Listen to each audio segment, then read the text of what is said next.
Bastia 15e accueille Lyon 9e. Les Corses ont un nouvel entraîneur en la personne de François Ciccolini. Il était l'ancien adjoint de Ghislain Printemps, démis de ses fonctions en milieu de semaine. Un électrochoc est escompté dans les rangs du Sporting pour s'éloigner de la zone rouge qui n'est que 3 points derrière. L'objectif des Lyonnais est quant à lui de ne pas être distancé par la Ligue des Champions. Monaco 2e est désormais à 9 points. François Ciccolini a vu ses hommes abandonner le ballon en début de rencontre, mais être les seuls, les premiers surtout, à cadrer leur tentative. La reprise de Camano n'est pas suffisamment appuyée pour mettre en difficulté Anthony Lopez. 0-0 à la mi-temps de cette rencontre dominée territorialement par les Lyonnais qui ont également eu la possession, mais de manière plutôt stérile. Bruno Genesio va d'ailleurs procéder à un changement dès l'entame de la deuxième période, avec l'entrée de Clément Grenier à la place de Ferry.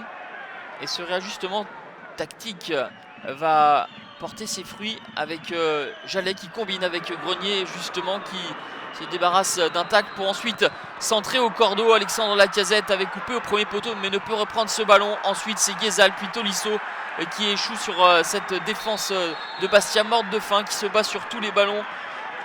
Le cas était sorti ensuite, pas moins de 3 défenseurs bastiais pour empêcher Guézal de marquer. Ensuite le retour devant la ligne sur la frappe de Tolisso. Et finalement c'est dans un temps fort lyonnais que les Bastiais sur le gelon vont ouvrir le score à la 70e minute de jeu avec ce but de Brandao. Ngando a fait la différence pour dépasser Morel et ensuite adresser un bon centre pour le 3e but de la saison de Brandao. Lui qui n'avait plus marqué depuis plus de 3 mois. L'OL est en passe de subir sa 4e défaite de suite à l'extérieur.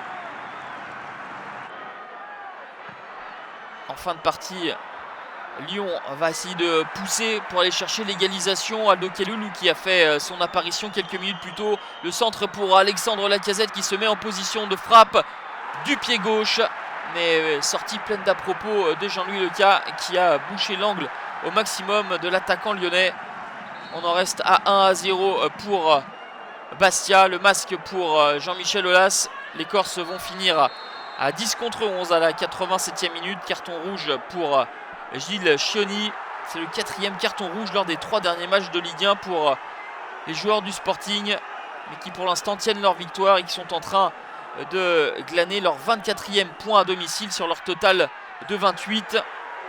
On en restera là, score final 1-0 pour le Sporting. Première réussie pour Ciccolini. Bastia prend 8 points d'avance sur la zone rouge. Lyon ne méritait pas de perdre, mais Lyon ne méritait pas de gagner non plus. 9e défaite des Gones, soit 2 de plus que sur l'ensemble de la saison dernière. Le podium s'éloigne pour l'OL.